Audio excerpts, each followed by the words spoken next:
From the moment the Creator brought him into this world, he ran into a brick wall.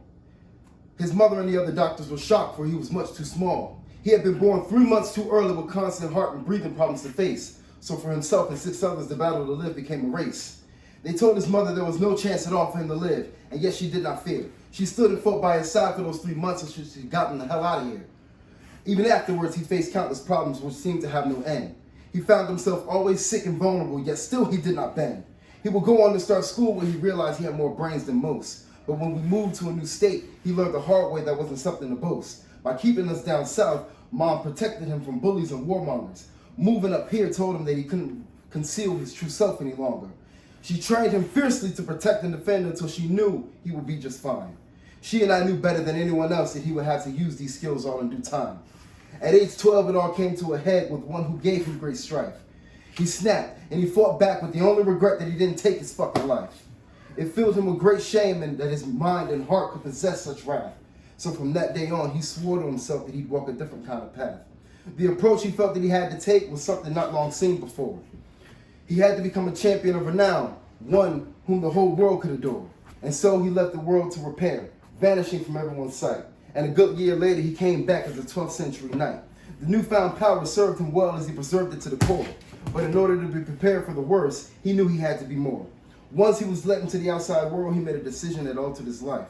He went back on a word that he once made and found himself a wife. At first, I believed everything to be normal. I thought that he was safe and sound, until the cause and effect took control over him and fate had knocked him down. It took many years for him to get back on his feet. But the moment he did, he returned to the battlefield with a resolve none could defeat. I tried my hand at it again, but to be honest, it was just pretend. He was once again betrayed, this time by one that he called his friend. The fires of despair began to enclose him. He ran out of choices, so he bailed.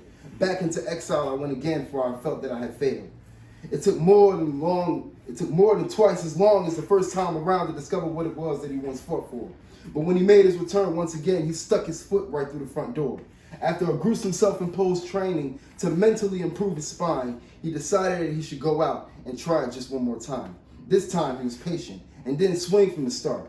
Instead, tested the waters from a safe distance and was able to tell this one apart. I really took my time with this one. He wanted more than just a fling. So after his first year of dating, he gave her a promise ring. A year and a half showed just how much she meant to me. So right after the ball dropped on the new year, I once again got on one knee. Afterwards, just when I thought I couldn't get any more right, he was given the opportunity that he had longed for within a small flicker of light. A beautiful little girl that put a grin on his face. And for the first time, I felt as if he was nearing the end of his race. But once again, fate has a way of becoming ugly at any which way around. And after refusing to make such an unfair choice, everything he loved burned to the ground.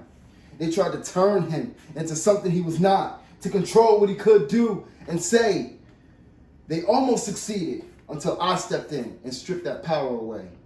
Learning that they could not enslave him, they stabbed him with a knife, and then they cast him away, leaving me unable to save his life.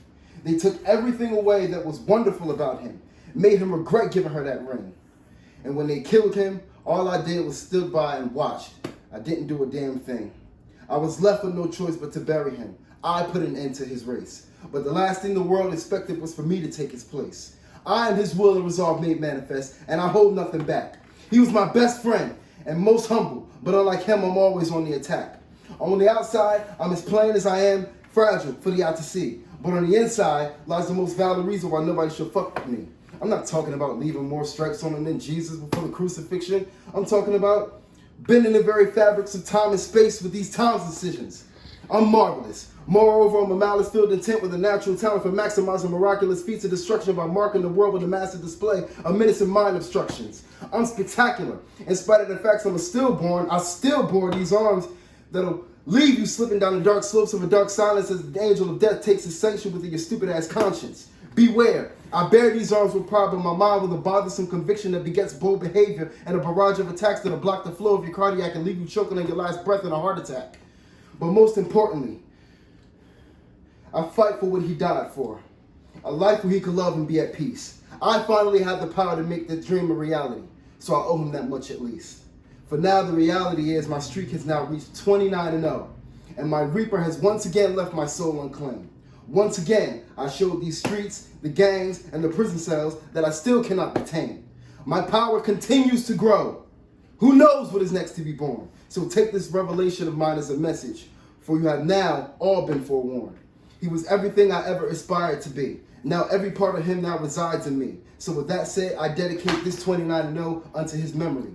So if you still wish to take a shot at me, I invite you to by all means try. You will learn that he was one of the many rules and restraints, and I am the one reason why.